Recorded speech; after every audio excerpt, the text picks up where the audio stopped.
The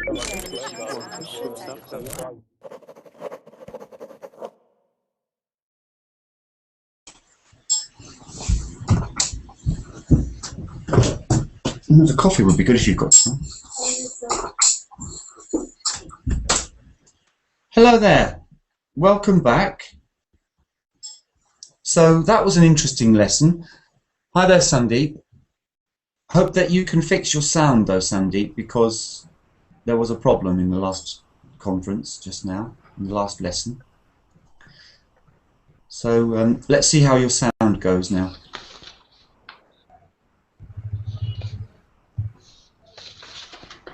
So we were looking at verbs following verbs, and we mentioned modal auxiliaries, can, could, would, should, and they are always followed by verbs in the infinitive without to. So this is a kind of continuation, but different, because now we're looking at functions. That means doing things with our language. A function is something you do. So, for example, the function of a washing machine is to wash your clothes. That's a function. So functional English means we concentrate on what that English is doing. Requesting or suggesting or this kind of thing. And the modal auxiliaries may be used a lot in all of this. So let's first of all think about the things we might want to do. What kind of problems in communication might we have? What functions are there? So I mentioned some. I'll mention one more again. One function would be suggesting.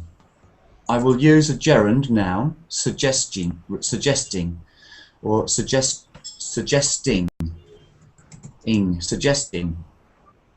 That's a function. So can you give me some more functions? Functions, suggesting, what else have we got?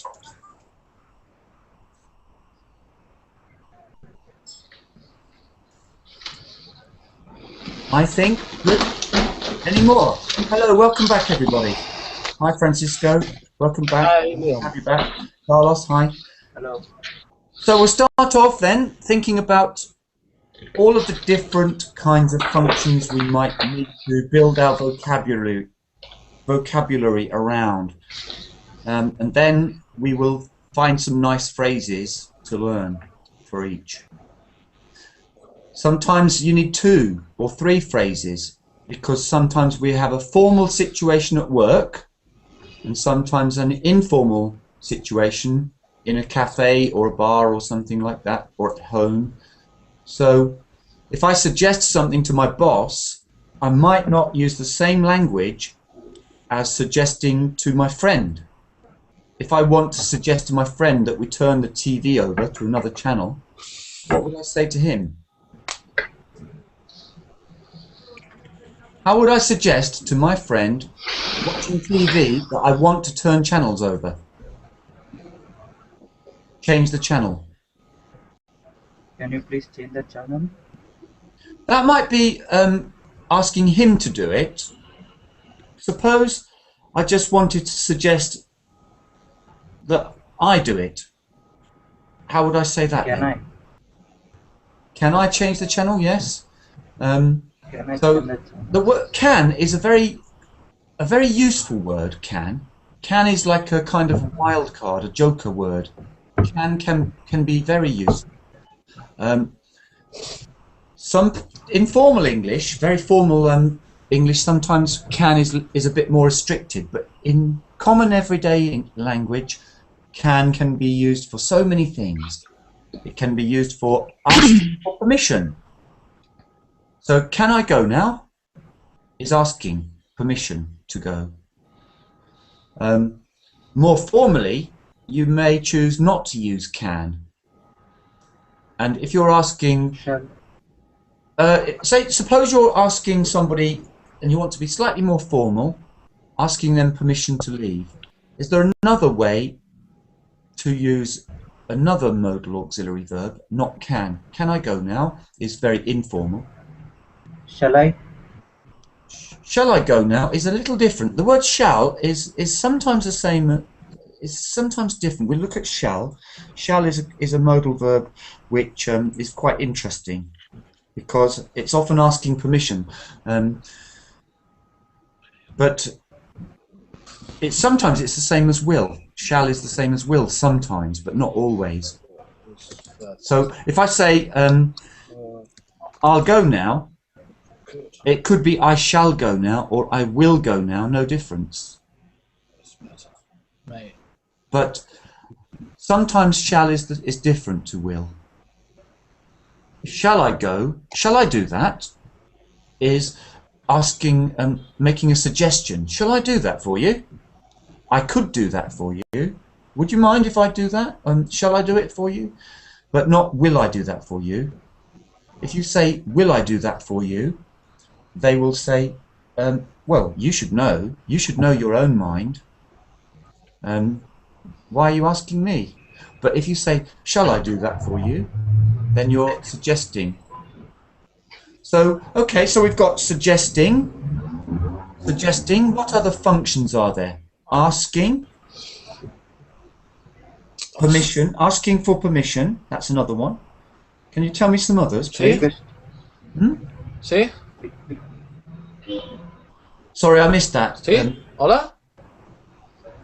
What's that? I can't hear that. Hola. Hola. Sí. Francisco, Sí. what? Who's saying that? No, it's not Francisco, is it? Who's saying that? Joder, macho. Sandeep, are you speaking? No, I am not.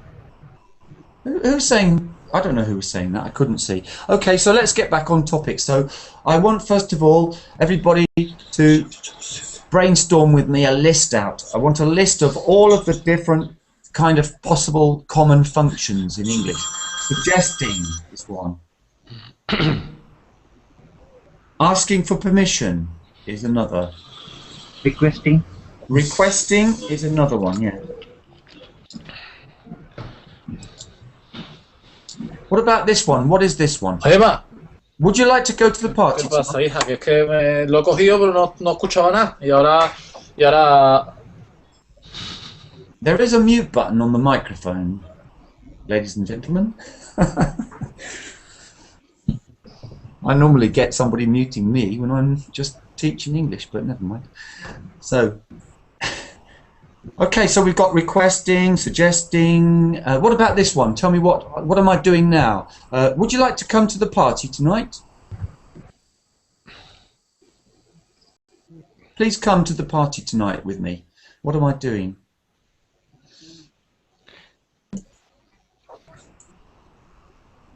There's one word. I'm not asking, but there's a special way, a special kind of asking here. So inviting. Inviting is the function I wanted to, the word I wanted that describes the function of what I'm doing. Yes, the function is the kind of what I'm actually doing. So, like I said, a washing machine has a function. The function of the washing machine is to wash my clothes. The function of the lawnmower is to cut the grass. So a function is just what it does. Okay, so when we look at these functions, we find that some of them are quite polite and some of them are maybe too polite for certain situations. So I think maybe you need to choose one or two that sound good. So let's read some. We've got introductions here. Just two examples.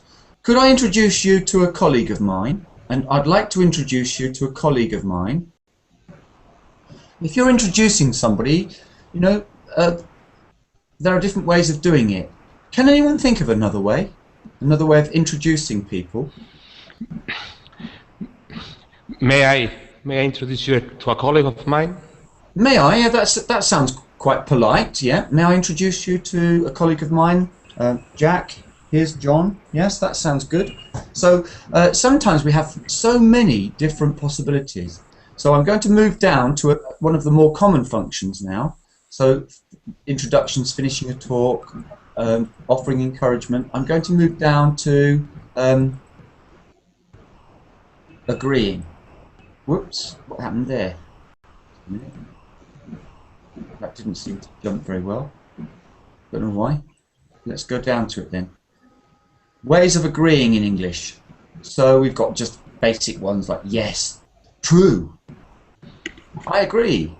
Sure. So let's have a look down these and see if we can add some more. So we've got, let me ask somebody else to do a little bit of reading down here for me. So Carlos, could you just read down, and if you come to any which are a bit strange, then make some comments or ask about them. And also, if you tell me if you can add any more to the list. Sure. Sure is probably one more. Sure. Yeah. Sure is one which a lot of people use all the time. So that should be added onto the list. So let me just get it so that they will fit on the page, and let's see if we can add some more to the list. So any more functions that fit on this list? Of course. Yeah. So agree. We've got sure and of course. Of course is missing. Yeah. Yes, of course it's missing.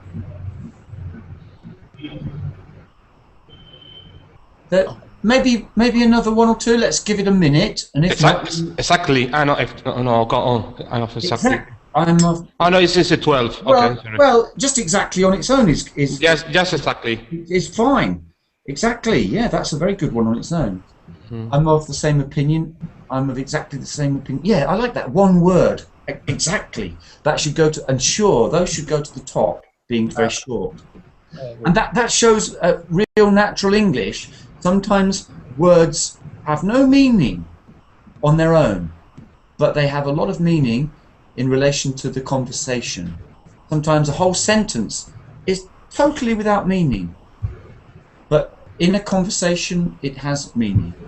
Okay, so shall we move on, or are there any more now? True, yes, exactly, sure. You're right. You're right. You're right. That's good as well. Yeah, okay. Even okay, and even just right. You know, sometimes you have to be careful with these short answers, and they kind of work, but they can get irritating sometimes if you do it too much. But sometimes they're good and they're the right thing to do. I advise people to be careful, though, that sometimes, for example, right. For one, I don't like using it too much as a kind of tag, question tag at the end, like you're John, right? Or you're John, yeah? It sounds a little bit a step or two down in English, and so I would use that sparingly, just occasionally. Some phrases and some English can get annoying, and if you do it too much. Another one that I think is annoying to do too much is the statement question. You're John? You know, this kind of statement question. You can do it just occasionally when you are a bit surprised or taken by surprise. So let's go to disagreeing then.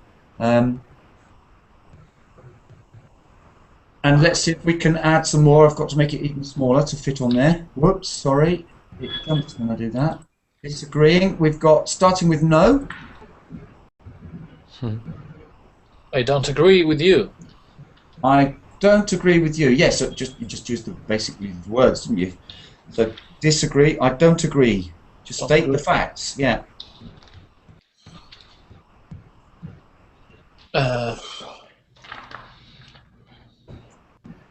Now, some of these are quite interesting structures which you may not naturally use. Like, for example, can I just pick you up on that for a moment? A point you made earlier. It's a kind of warning that you are actually just about to disagree with somebody. Another one, which I might add to this list, is one that I've heard sometimes, is with respect. You know, if somebody says with respect, what's coming next? In my opinion, I don't agree with respect. To be honest, I don't agree. I don't according with it.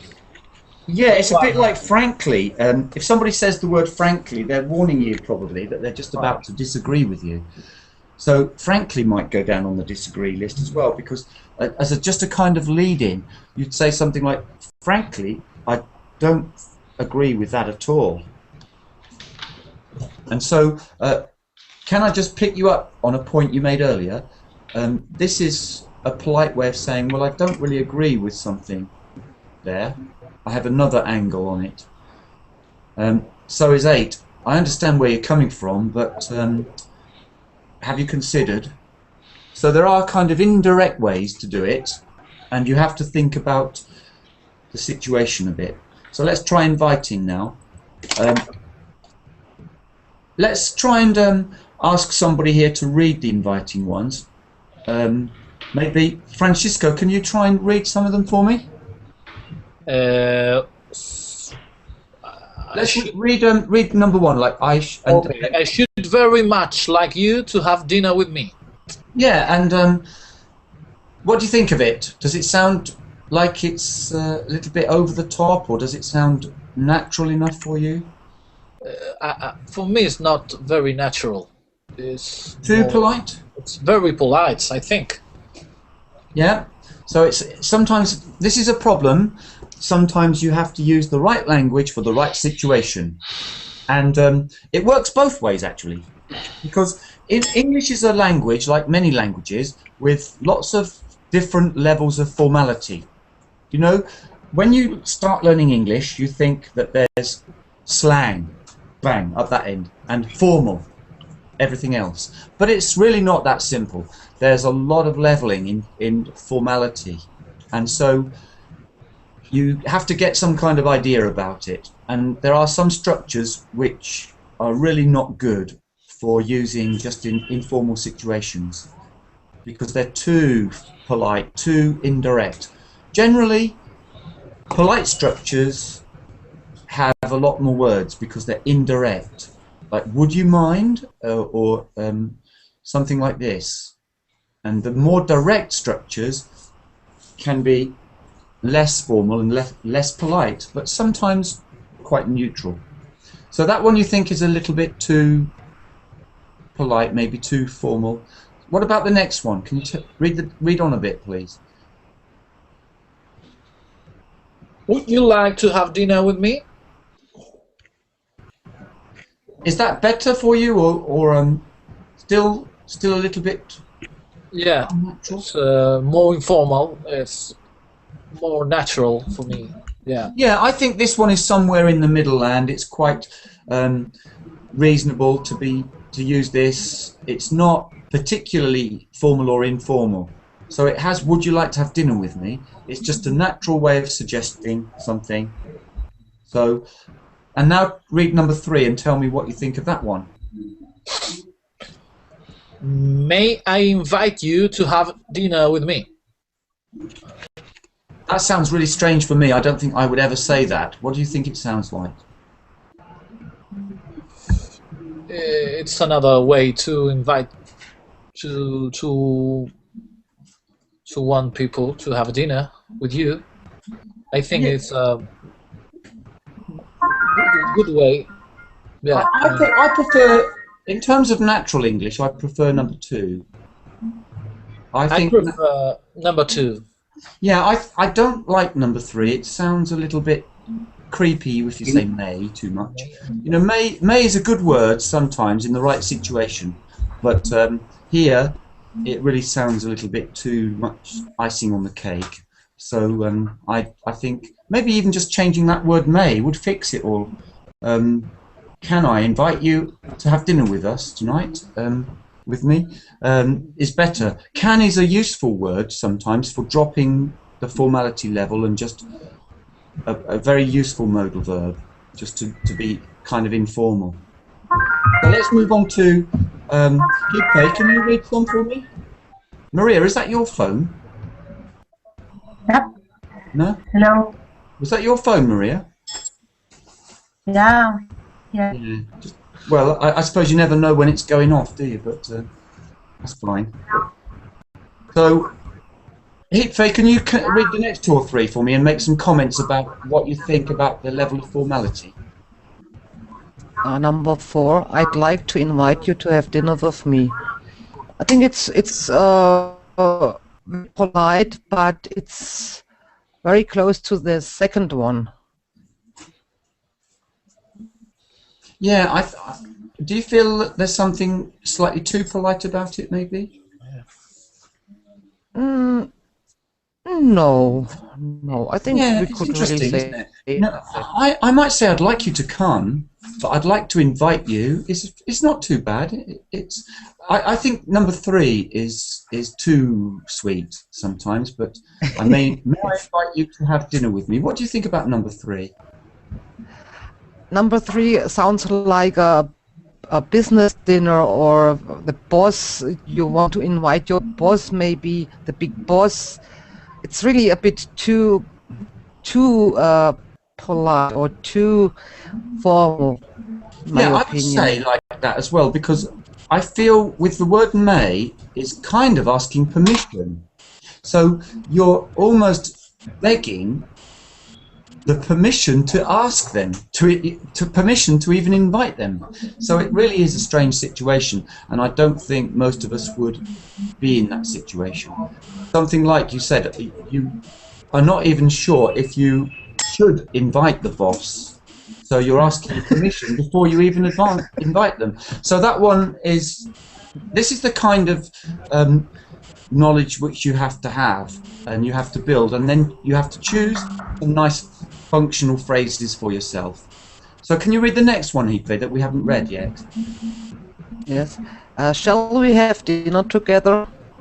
That's what I would say maybe to you.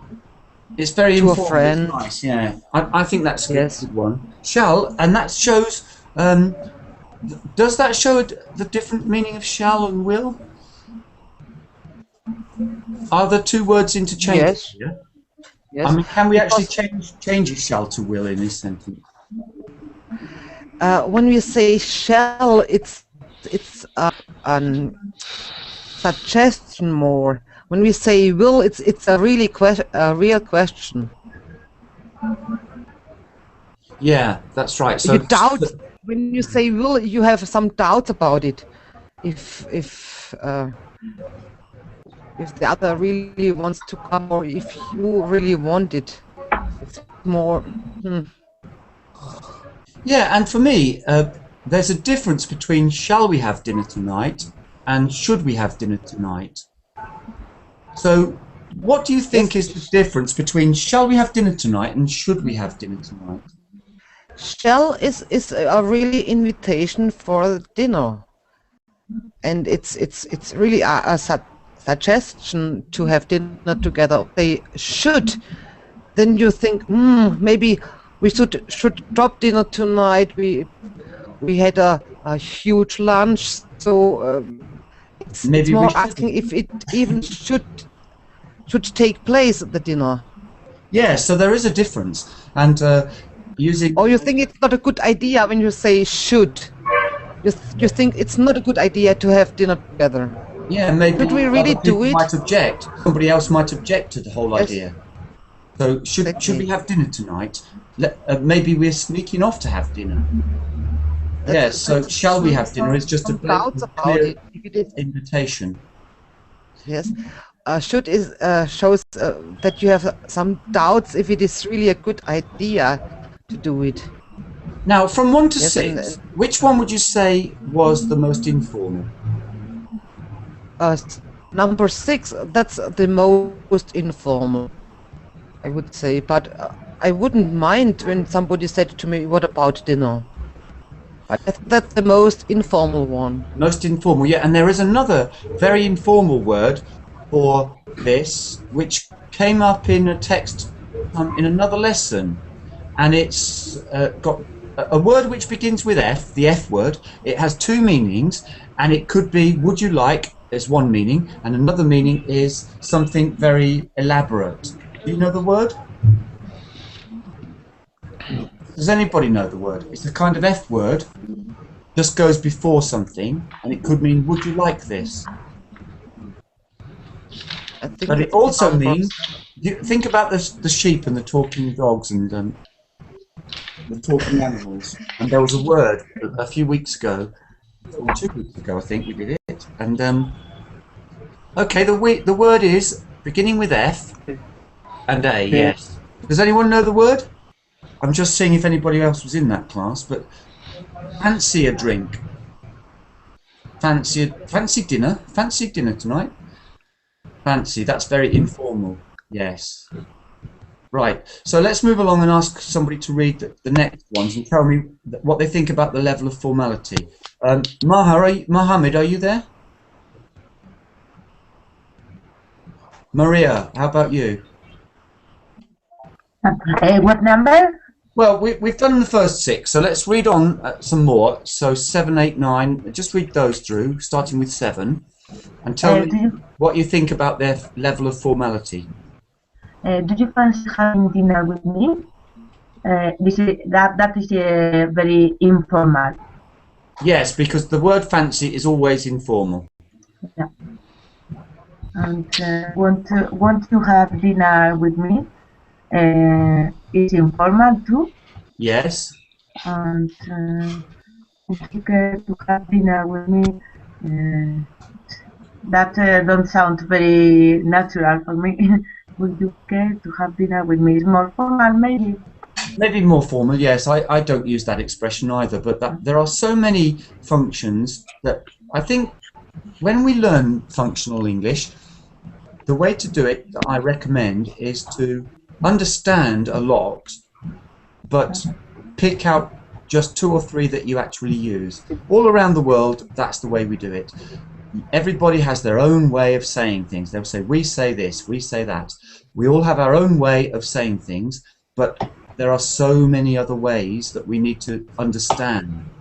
Yeah. So we need to know if somebody comes up to us and speaks in a particular way and they say, would you care to have dinner tonight? You have to know what they mean. And so that's a little bit more formal. So what about number 10? I'd like nothing better than to have dinner with you. It's really informal. Yeah, I think this is. It is between friends. It could be informal, but it's yeah. I'd like nothing better than to have dinner with you. Okay, yeah. I'm not sure I would use that one either. Next one, then. What do we think? I would be very pleased if you would have dinner with me. It's for. Yeah, you know, sometimes I thinking about formality levels, then sometimes we have to think about language that can be described as more neutral. Some language is not really formal or informal. So the picture of formality is something like this. We have lots and lots of levels. So we have not just formal, informal. We have like a mountain, lots of different levels. But sometimes some of the language is everywhere in the middle. So they're quite neutral and in the middle. So we don't have to say this is formal, that's informal. We can say this could be used in many situations, for example. So sometimes words and phrases are definitely formal.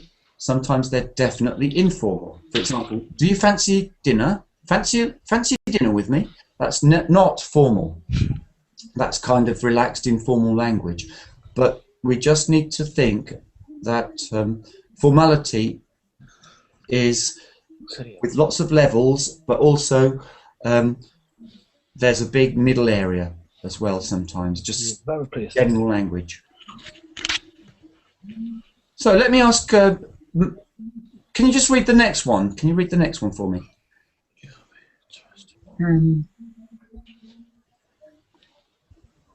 So the last one was number 9, was it? No, number 10 was the last one. Read 11 as well. I would be very pleased if you would have dinner with me. Yeah, very well pronounced. I would be very pleased if you would have dinner with me. So you have to, with formal language, you have to be a little bit careful not to be too kind of pathetic and apologetic, you know, like a kind of butler doffing his hat at the Lord's. You can't speak like that to people because they will think that you're very timid and too timid and too polite sometimes. But So I like very much this structure.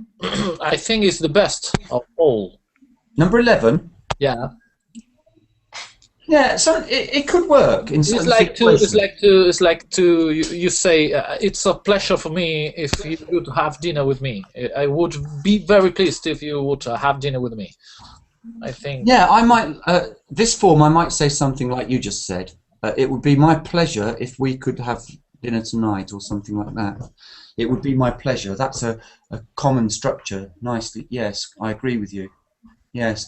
So let's go back. Let's continue with you then, Francisco, and see if you can just Number 12. Yeah, go down. Would you be interested in something? Would you be interested in something? It's like informal. Would you use it?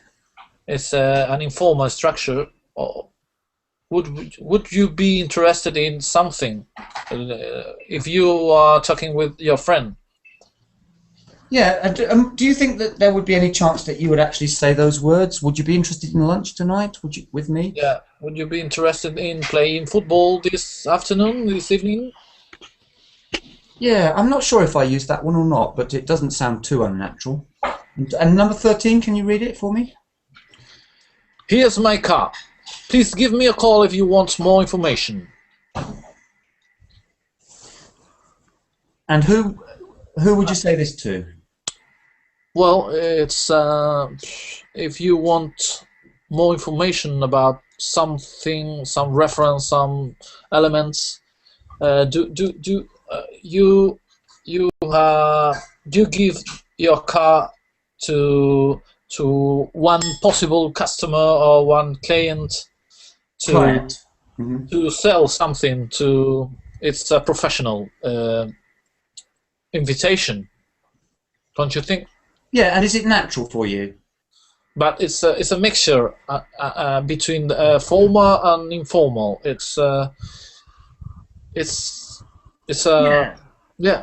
Yeah. It's because please give me a call if you want more information. This is typical kind of business language. I think it's more polite that please if you are interested in this information, don't hesitate to call me. Can you say that in a more informal way? More informal way. Maybe you know, one thing you can do to make things informal is to use phrasal verbs. That's just one way. But is there any way at all that you could change 13, the second part of it, into informal language? Okay. Call me if you want to know more. Call me if you want to know more. It's just shorten it a bit. And what about, is it possible to do it with a phrasal verb? Phrasal verb. Maybe if you want somebody to contact you or call you, is there any kind of phrasal verb you could use there? Yeah, sure, but I don't remember now. Something like, who can suggest any? Phrasal verbs meaning just contact me, give me a call. That's using call as a noun, but what about drop me a line? Drop me a line? Or ring me up? Or round me up. Yeah, round me up. Yes, call me isn't a phrasal verb, is it? But drop me a line, ring me up. If you are interested. Yeah. Okay, so let's see what we're going to do next. What I'd like to do is go down to one particular one and see. Yeah, there's one that I wanted to look at, which was advising. Let me see if I can find it.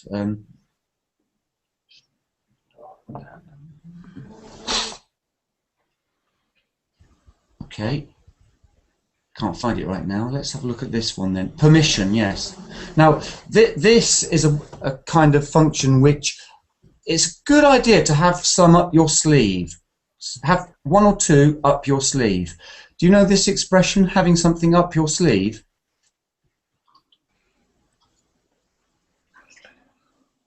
It means something ready to pull out, like a little trick.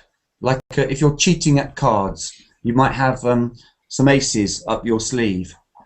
Can you write in? Can you write in? Yes. I've got something up my sleeve. This is what you do with vocabulary. So when you have something up your sleeve, it means you've got something, you're armed with your vocabulary. It's ready to use. So it's ready to go. And if you say that you've got something up your sleeve, it's this kind of meaning and ready to use when you need it. It's a little bit like cheating, because you know when you play cards, if you have something up your sleeve, you're probably cheating. So we do cheat, because we cheat like this. We learn some structures, some interesting structures. For example, I learnt one for suggesting, or if I were you, if I were you. Who can make a suggestion with if I were you?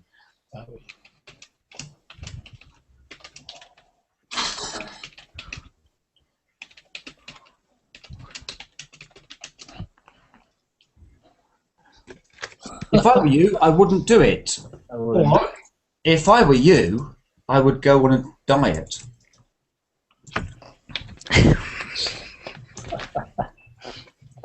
You see, that structure is quite handy, and it's like a kind of cheat up my sleeve, ready to use any time. It's in the back of my mind, and it pops out.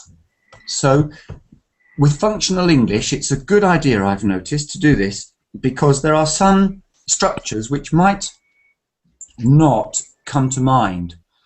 If you suddenly think, I want to make a suggestion, and you have to think about it, then it can be very difficult.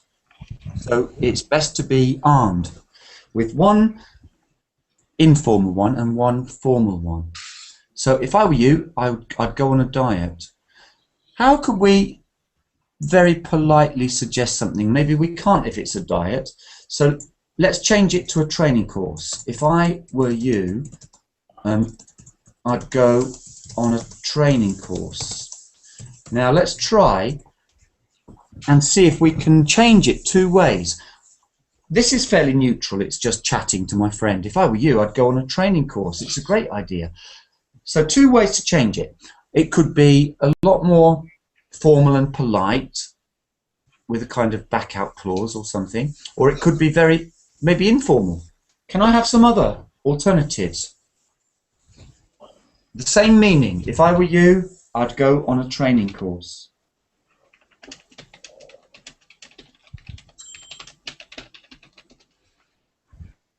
You should go on a training course. Now, Hitve, can you tell me anything, any different feeling there about, the meaning is similar, but I feel something is different. Can you see any difference or tell me anything about the differences there? Yes, my sentence shows a bit that you think maybe the other person is a bit silly or dumb, and it's really needed to go on a training course. Yeah, or maybe you're other one more saying, I think it might be a good idea to get a little bit more knowledge or training. Yeah, the second one is a bit more intrusive or authoritative. It's the kind of thing you would say to a child or something like that. So, you see, it's not just formality. Formality is a way of showing your ranking as well. You know, if you don't want to show that you're in authority, so how would you suggest to your boss, for example? You probably then will need to dig out one of these polite forms. Yes. So if you know your boss very well, maybe it's enough to say, if I were you, I'd go on a training course. But if you felt that you were pushing him a little bit and being a little bit rude, even suggesting it, how do you suggest to the Prime Minister, for example? You're around a table and there's somebody there who could even ask you to leave. How do you make a suggestion to them? You have to be a bit polite, but not too creepy crawly. So let's see how many ways we can do this. If I were you, I'd go on a training course. So your boss doesn't know enough about what he needs to know, and you have to explain it to him. How could you say it?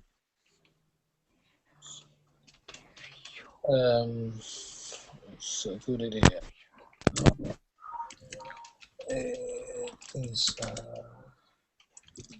This is where you need to be good with words, because if you say the wrong thing, I can tell you that it is important. How many times have we seen people who don't know English very well say, I want to learn English, I want you to teach me? It's not good. You have to learn this, because you have to use these modal verbs and these forms in English. So maybe could you and would you and these kind of words. So let's see some possibilities there.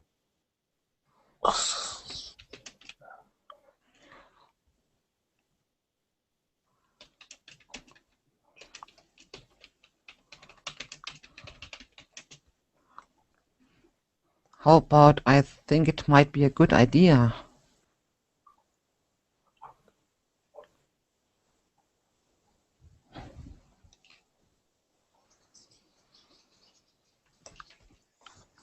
That was just the school. I paid £10 and they gave me change back, and they shouldn't have done, and they've got to bring it in. Okay, so what have we got here?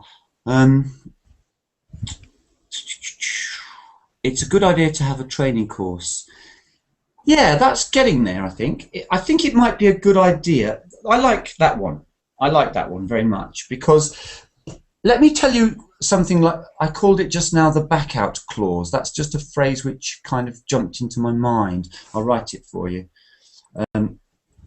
Back out clause. Okay. What does that mean? Who knows what I'm getting at here? A back out clause. Of course. A requirement. Back out clause. Yeah. Point of a contract. Some kind of way of escape. You need to, when you speak politely, it's very polite to give people options.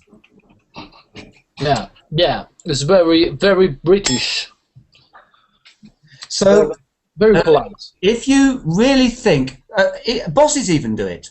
So bosses might say, I'd like you to just continue with that project work until 6 p.m. tonight. That would be great. It means do it. But if you suggest something to your boss, you need to present it as if it's just a kind of thought. Maybe you, of course, you know better, but here's a thought. So heat phase is excellent. It does that. I think it might be a good idea if you allocated some time to swat up on this subject, you know, and then he'll say, it allows him to say, well, that would be all very fair and well in an ideal world, but you know, I'm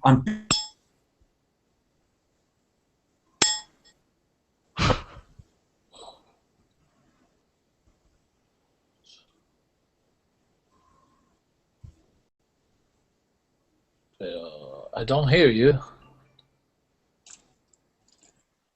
Yeah, sorry, I don't know what happened there. Somebody muted me. So yeah, so you have to give people options when you're polite, options to disagree with you. Even ask them what they think. So what about? So you can actually change your functions. You can start with a question, but you're really suggesting. So what about if you took some time off and attended a training course, and then the boss can say, well, that would be great, but I just don't have time. Which are the advantage of the training course, of this training course? Why I must do this course? Yeah, why must I? Yeah, that's right. So that's one of the key points of polite language is giving options, and that's why there are extra words and roundabout indirect phrases, because it gives people an option. So if you want to have private lessons or something, and you say, I want English lessons, it doesn't come across really well. I'm not saying anybody here does that, but that has happened sometimes, and people misunderstand.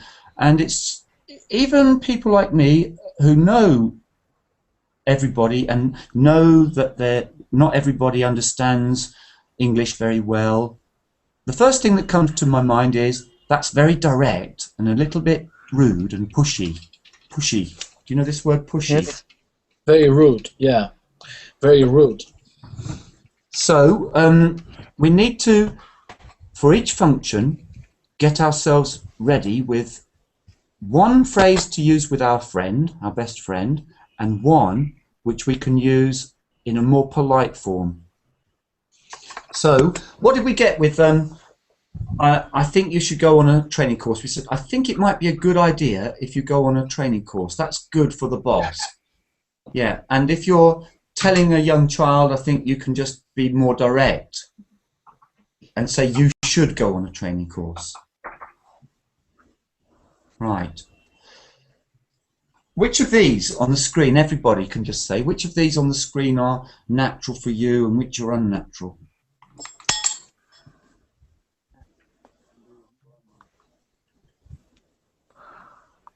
Let's hear people saying something about them.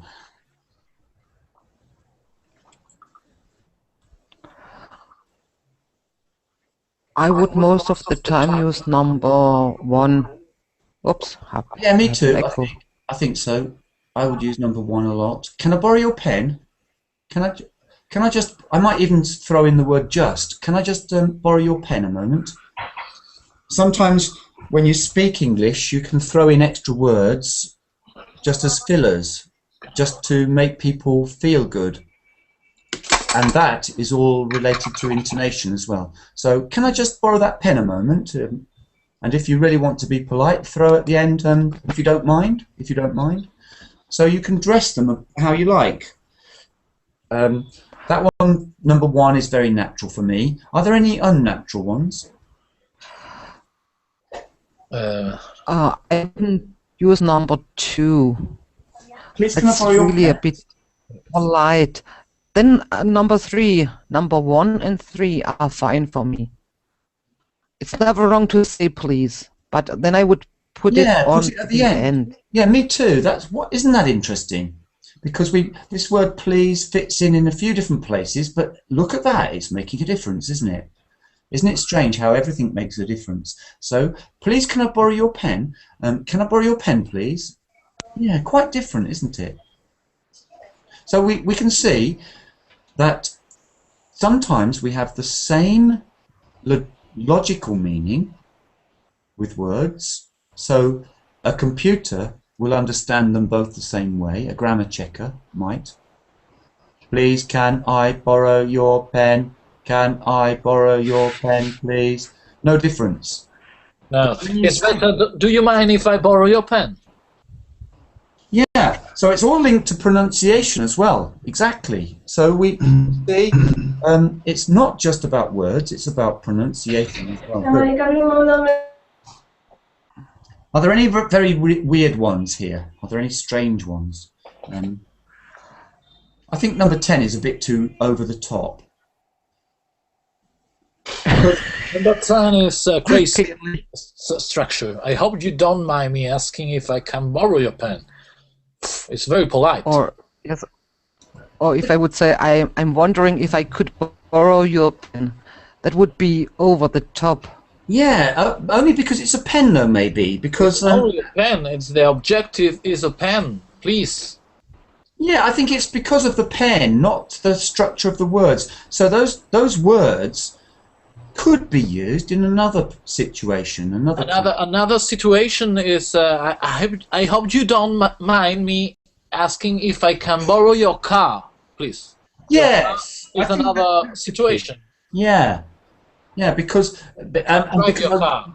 Yeah, because it would really help me out, and I know it's a problem for you, and I know I wouldn't normally ask, but you know, I'm a bit stuck here, and I can't. I really need your help. I hope you don't mind me asking. Yeah, but not for a pen. Yeah, not for a pen. It's for another thing. Yes. More important thing. So we see that we need to understand more and more, and then. Jose, I'm just going to click you for a minute. You're okay now. I'll mute you. You can come back. So let me move the page down and see if we've got some more sentences. I think the next one is up a bit. Hold on. Whoa, let's go back up and choose some of these. Opinions. We've got 18 actually. Let's have a look. And there's some informal words there. Can anybody see any informal words in opinions there? Come on, to be honest. Sure. I would say this is informal. I reckon this is the way to do it. Recon. Yes. I reckon. Yeah, I reckon so. I reckon so is like an agreement, but it's. I reckon this word "reckon" is very laid back. Informal. It's like I think. Yes, it's kind of I recognise. I reckon, but it becomes a word and it's very informal. So that one. If you ask me, yeah, that's kind of neutral-ish, informal. If you ask me, it's not good. It's not good. So that's one a way of expressing your opinion. They're not asking you, but if you ask me, I would tell you this. Which are the most formal? More formal. Personally, I believe this is. I would never say that in my family chat. Personally, I believe I'd never say that. I'd just say I believe so or I think so. Yeah. I believe. But personally is a kind of interjection, really. Oh, to be honest, this is more informal.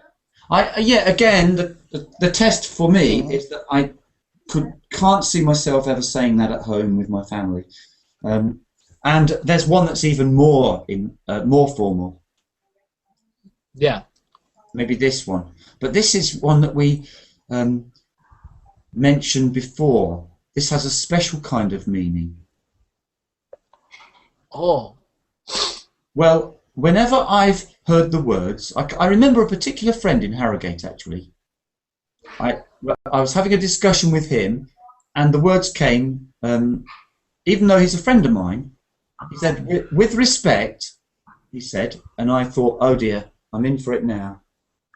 And then I got some kind of lecture about what I was doing. So it means that they're about to actually disagree completely with everything you've just been doing or saying. It's a kind of warning. That's the way I see it. So I wouldn't use it in informal speech, and probably it was used by him on that day to just say, right, I'm going to say something now. I hope you're listening. And excuse me, Leon. It seems to me that this is something. It's more informal too. No, it seems to me.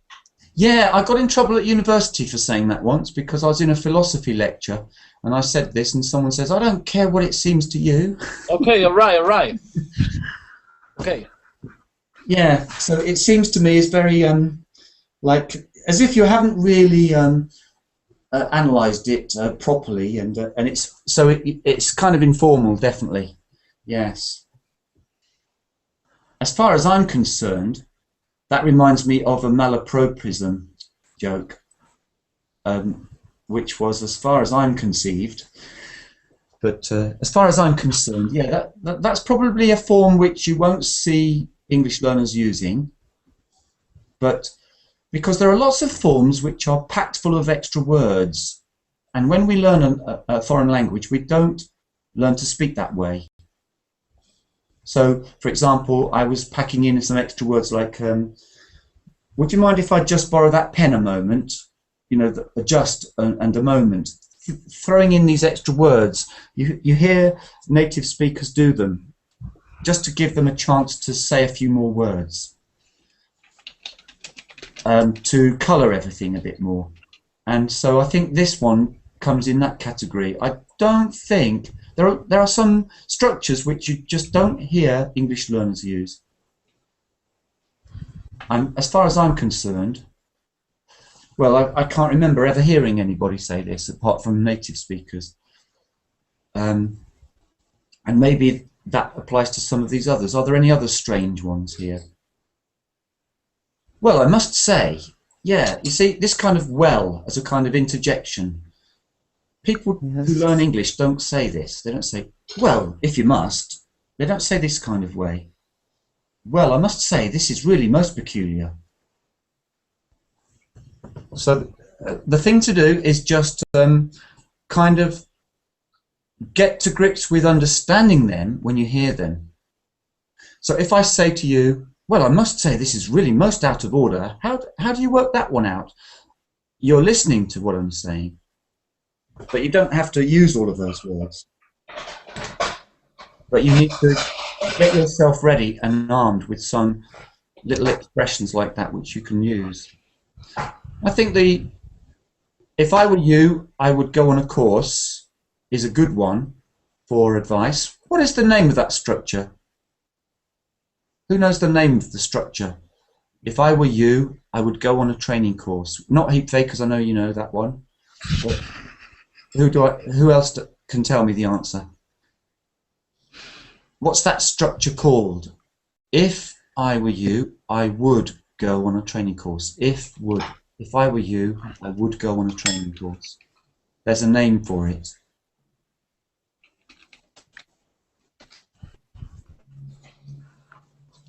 Okay, it's a unreal situation. It's a give one word and then see if anybody gets it.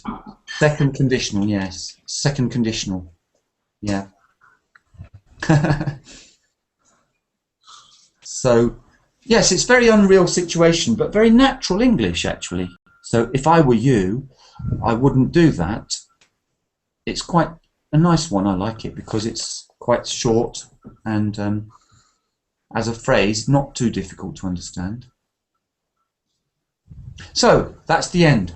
Sorry that a lot of people weren't given too much opportunity to speak today, but let's try again in the next lesson. If you can come to my next one, I'd like to carry on with you. So let's see you there.